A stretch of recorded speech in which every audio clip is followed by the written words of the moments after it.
before us in chapter 23 is a text that honors the end of Sarah's life.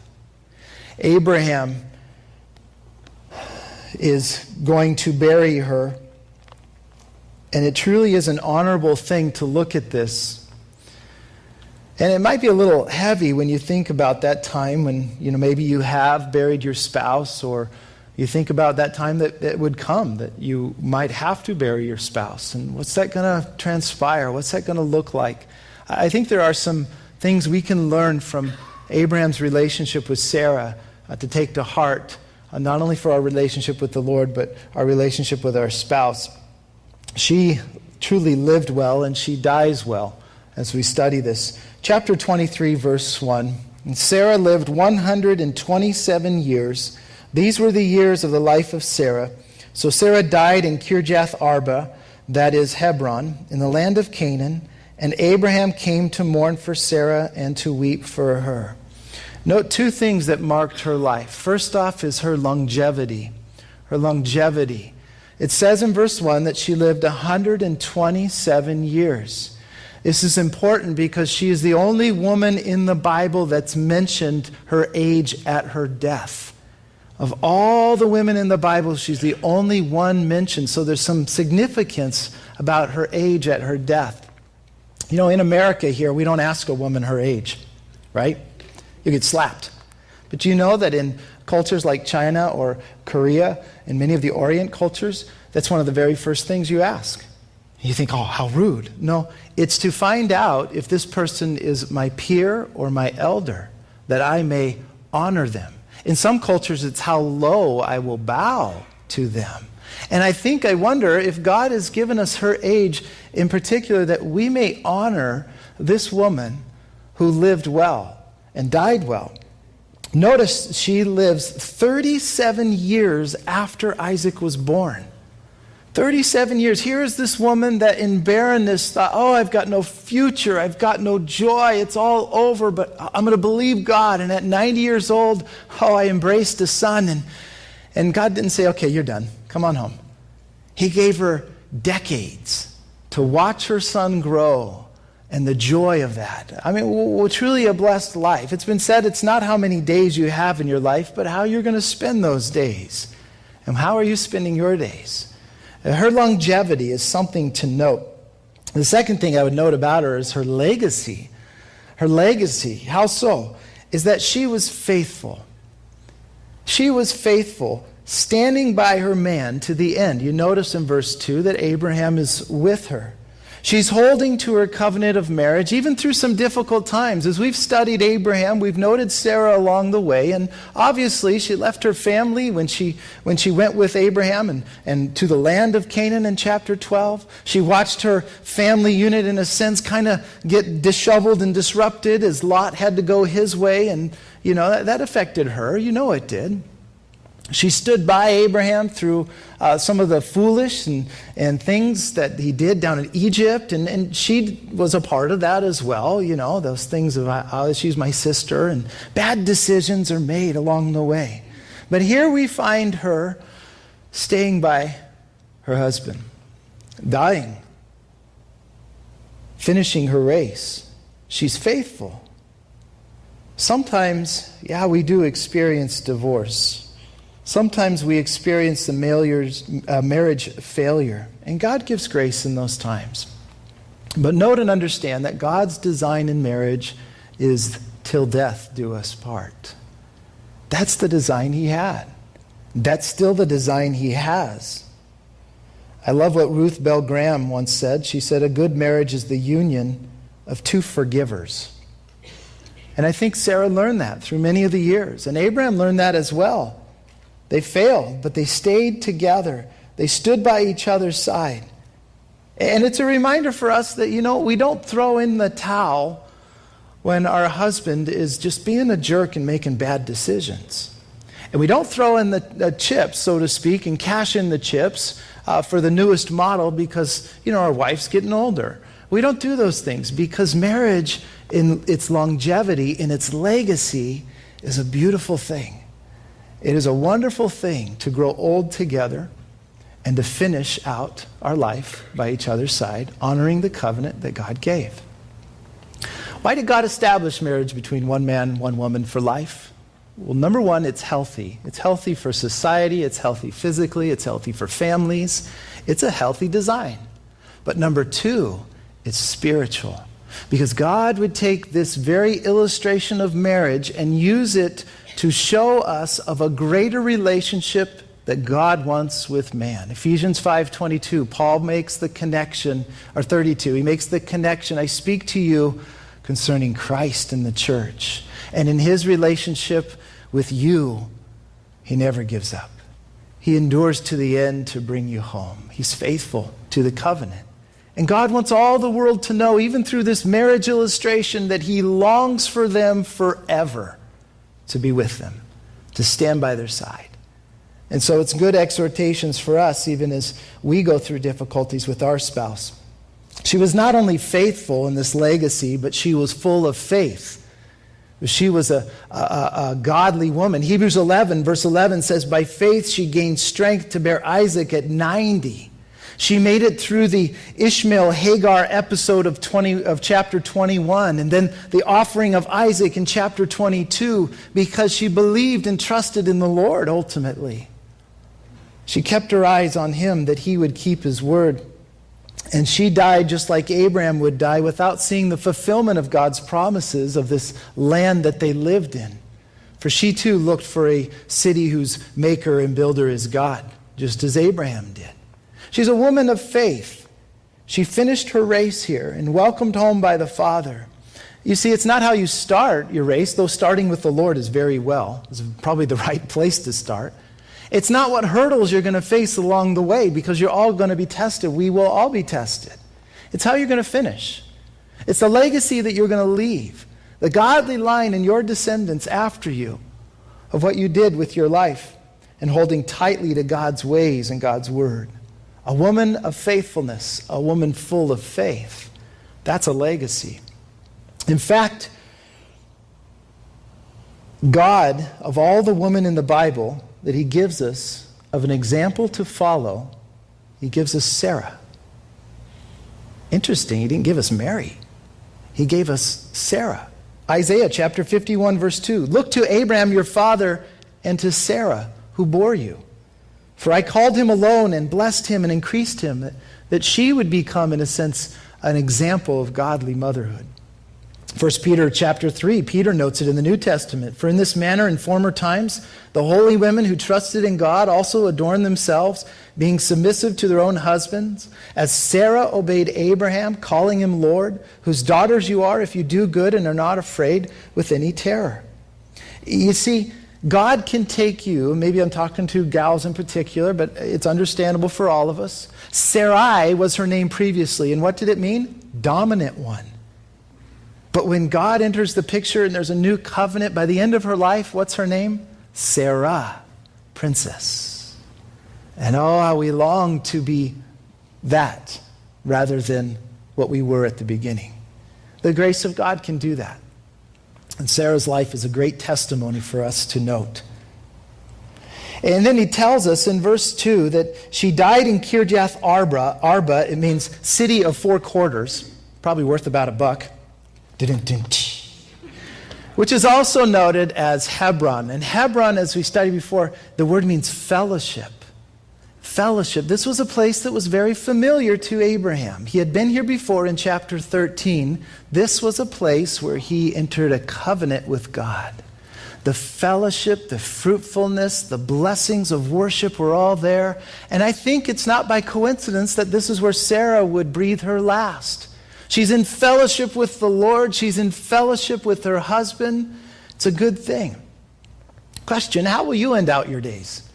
Will you be battling in bitterness with others? Will you be fighting against God and his plan and his purposes and his desire and just hard-hearted? Or will you say, Lord, I want to finish out my days in fellowship with you and in fellowship with those who know you? That's truly a wonderful thing. To go from this life to the next saying, oh, Lord, it's always been about you and always will be. Abraham is 137 years old. He's 10 years older than Sarah. when Sarah dies. And it says in verse 2 that he came to mourn for Sarah and to weep for her. Maybe he was out on business. Maybe he was out in the fields. I don't know. Maybe this happened suddenly. But some indication seems that he wasn't right at her side. But he comes and notice he mourns and he weeps for her. Sarah has been with him over half of his life at this point, and she truly was a part of him, and he's deeply affected by this. By the way, this is the very first mention of weeping in Scriptures. I think it's fascinating. It wasn't at the fall in chapter 3. It wasn't at the flood in chapter 6. It's at the point of a godly man and a godly woman when one passes on, the mourning and the weeping. Here, there are tears from a man of faith. You see, the world would say, toughen up, stop crying, be a man. But God says, you know what? Let it flow. Let it go. Shed the tears because I hold them in a bottle, he says in Psalms 56, verse 8. He says, listen, I'm a man of sorrows acquainted with grief, and I understand your brokenness. We see the example of Jesus himself, who wept at the death of his friend Lazarus, even knowing he's going to raise him from the dead before the day is done. We see Jesus full of tears and crying and weeping and mourning over the city of Jerusalem that was bound for destruction because they rejected him.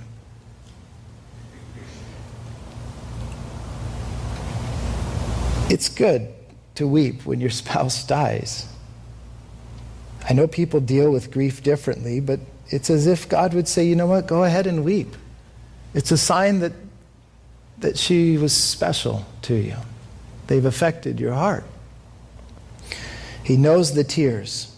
But when we cry, when we weep with hope. As 1 Thessalonians 4 tells us, we weep differently than the world. We mourn differently because we have hope.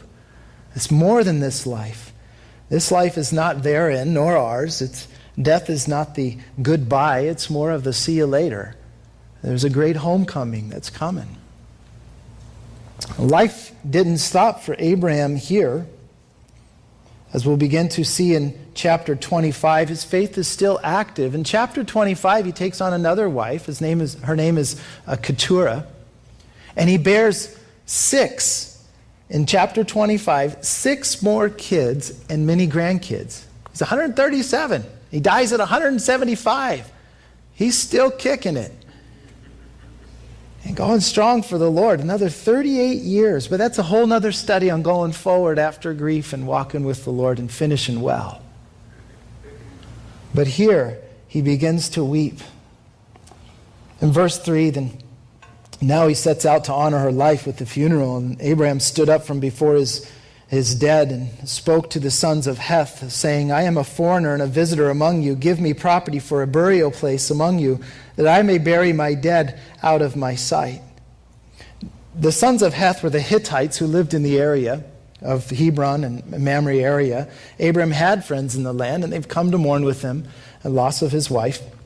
He says in verse 4, I'm a foreigner and a visitor among you. See, he was not legally a part of this Hittite community. He had no grounds for any type of business dealings with them. And he comes to them just as a simple pilgrim, a simple traveler. I'm a renter. I'm a snowbird here, kind of thing. I've got no permanent place to call my own.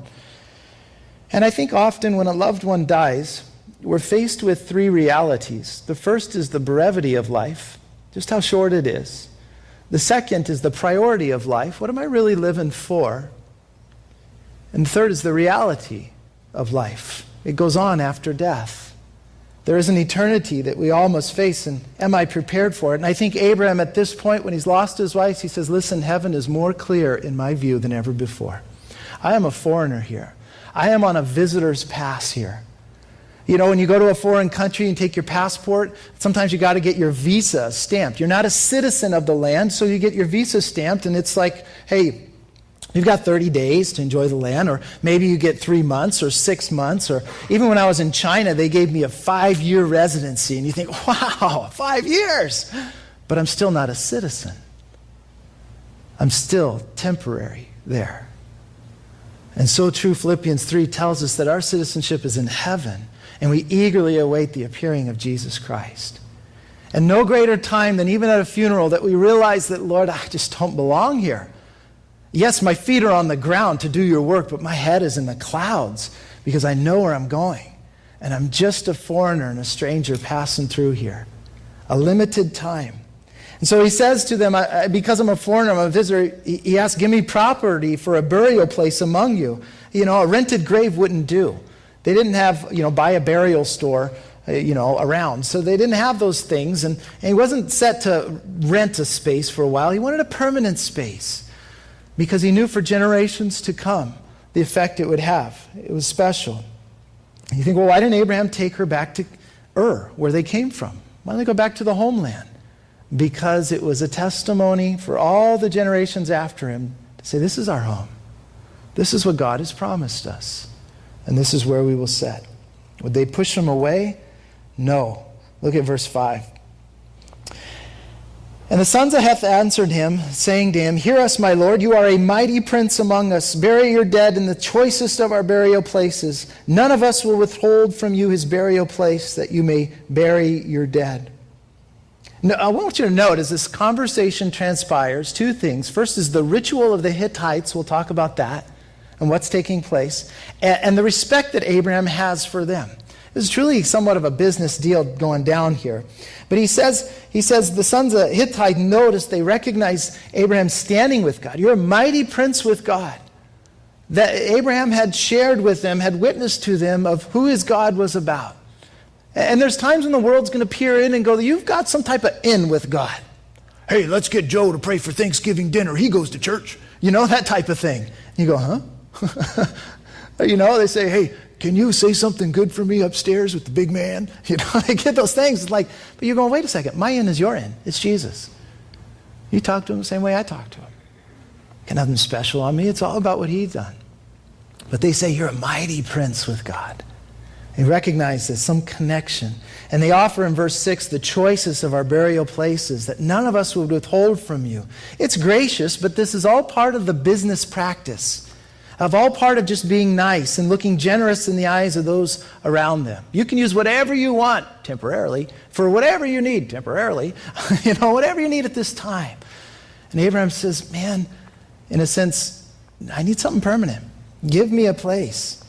This is all part of the business dealings. And notice Abraham, what he did in verse 7. And Abraham stood up and he bowed himself to the people of the land, the sons of Heth. He bowed himself with his person, honoring their response and their request.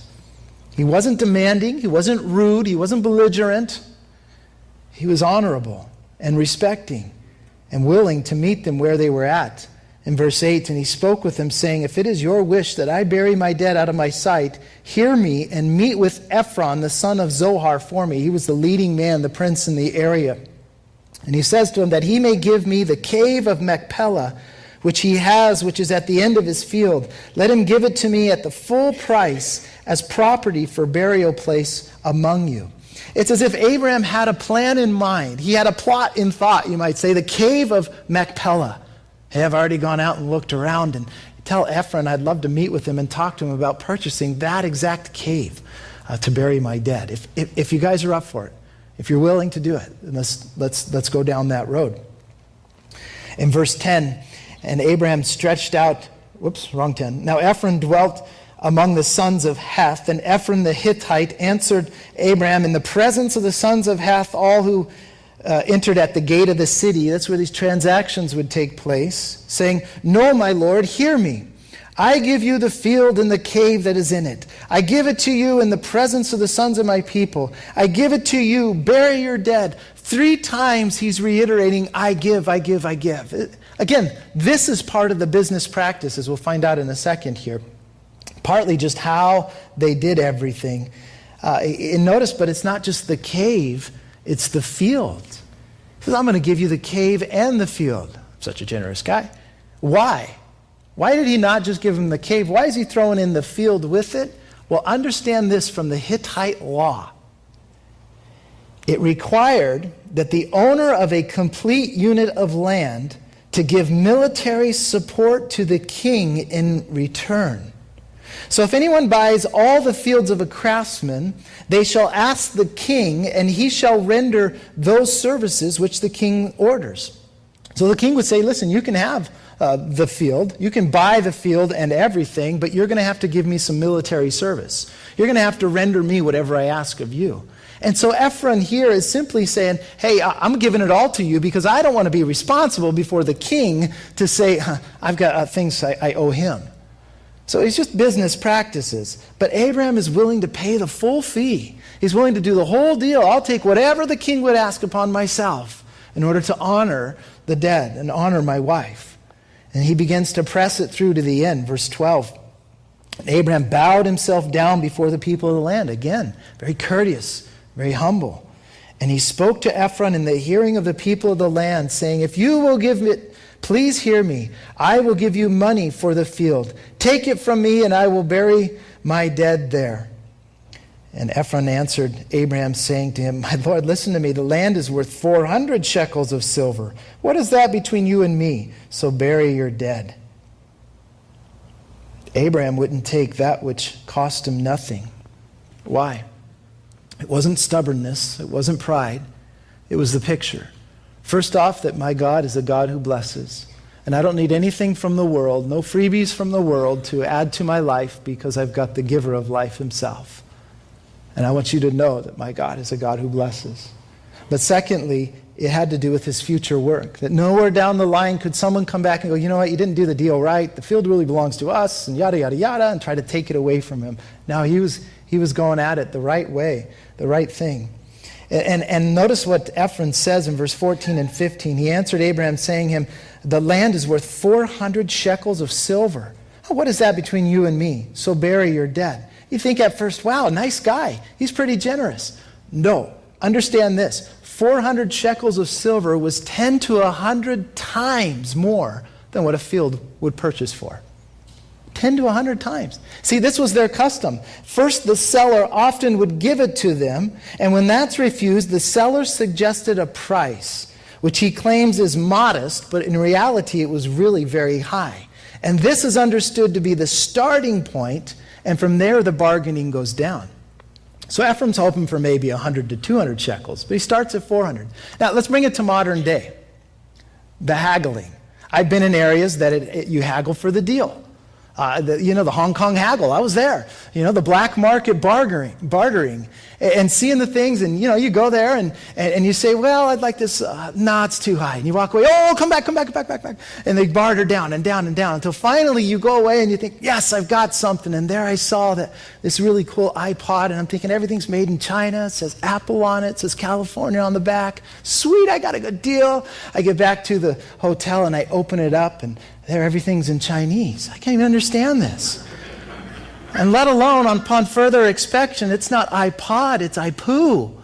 And that threw me for a loop to go, man, I got bamboozled in Hong Kong. You barter, you bargain. That's what they're doing. You do it every day. In our culture, in our custom, hey, let's go out to eat. And I'll just use this as the example. And you haven't agreed on who's paying for the bill. So the time comes, the bills plop down, and what happens? The bartering. Hey, no, I got it. No, I got it. No, seriously, man, I got it. I invited you. No, you're not paying for my meal. Whoever gets their wallet out first, and all of a sudden, you're staring each other down. Who's doing what? You're giving each other the eye. And next thing you know, it's, well, hey, I'll get next time. Okay, well, that settles it. Or it's, hey, you know what? At least let me pay for the tip. See, we do that in our culture. That's part of who we are until finally everything is settled and we go, hey, we just had a good time together, didn't we? And you could care less about, the price of things or who bought this or that. It was happening in their culture as well. But notice what Abraham did. He didn't argue about it. He didn't try to blast him. He didn't try to bargain down. Verse 16, and Abraham listened to Ephron. And Abraham weighed out the silver for Ephron, which he had named in the hearing of the sons of Heth, 400 shekels of silver, currency of the merchants. He just paid it. He just threw it out and said, you know what? It's not worth the haggle. It's not worth the hassle. What you view as important, I view as not the biggest issue. Why? Because Abraham is looking not just at the value of Sarah's life. He's looking at the value of future generations down the road. This cave, this place. Sometimes it's best to let humility and honor and personal sacrifice stand as the witness and not your ability to bargain in the deal that you got. You cut the loss for the sake of worship and honor to the Lord and to your loved ones. Verse 19 and 20. Verse 17. So the field of Ephron, which was in Machpelah, which was before Mamre, the field and the cave which was in it, and all the trees that were in the field, which were with them, the surrounding borders, were deeded to Abraham as a possession in the presence of the sons of Heth before all who went in at the gate of the city. The deal is done. And after this, Abraham buried Sarah his wife in the cave of the field of Machpelah before Mamre, that is in Hebron, in the land of Canaan. So the field and the cave that is in it were deeded to Abraham by the sons of Heth as property for a burial place. Abraham buried Sarah in the cave in the field of Machpelah. Machpelah, interesting, means fold or doubled. Doubled. As if maybe it's two caves in one. You know, like when you get burial plots, you get two for the price of one, maybe, I don't know. Two caves in one. Or maybe possibly that in this tomb, in this cave, there is a way in and a way out. There's a back door. Possibly. David writes, "Yea, though I walk through the valley of the shadow of death, I will fear no evil, for you are with me." That death is simply a transition for the believer. Passing from this life into the next. As Paul writes, to be absent from the body is to be what? Present with the Lord. You see, when you and I know that there is a way in and a way out, it makes our approach all that more different. Jesus, in a sense, would say, listen, death is nothing to fear because I know the way out. Follow me. There's a back door. We're getting out of here. We're going to life. This is not the end. This cave would be the burial place of not just Sarah, but of 6 people. Abraham, Isaac, Jacob, Sarah, Rebekah, and Leah. There's lots of room in this cave. This is Motel Machpelah. You know, this is it. And this is where they're buried. But Abraham bought this field. It's a transaction of faith. God had said, your descendants are going to go into bondage for 400 years. But Abraham said, listen, I know God said we'll come back here, and this is our place. So here's a transaction of faith regarding this cave and this field that I want to stand for generations to come. And I want to close out with this. I believe this whole chapter speaks to us of an even greater transaction, a greater truth, a greater testimony regarding a cave. See, the picture for you and I is very clear that there is a burial place, a grave cave that among this world's fields that is honorable for us, the tomb of Christ. It's the only plot of land, you might say, that is left in this world for us to look to and lean upon and the hope of what's to come. It's the only thing that is rightfully owned by the true sons of Abraham by faith that say, I'm going to hang on to that. That becomes mine. And that's the cave. This grave cave speaks today. If you go visit it today, it doesn't speak of the doom and the gloom. It speaks of the victory and the testimony that God himself has conquered sin and death on my behalf because he's risen. He's alive. It's empty. You see, Abraham's cave was full of brokenness, bones, blisters from the world. It's full of these things, and the end is there. It's testifying that death still reigns. But Jesus' cave is full of blessings. Life and hope is for us who believe in his name. God can take a situation, a mourning over an end, and bring life to a new beginning in your life. He can give grace for the grave. He can give honor and power and truth and hope in the midst of difficulty and darkness because Jesus has risen again.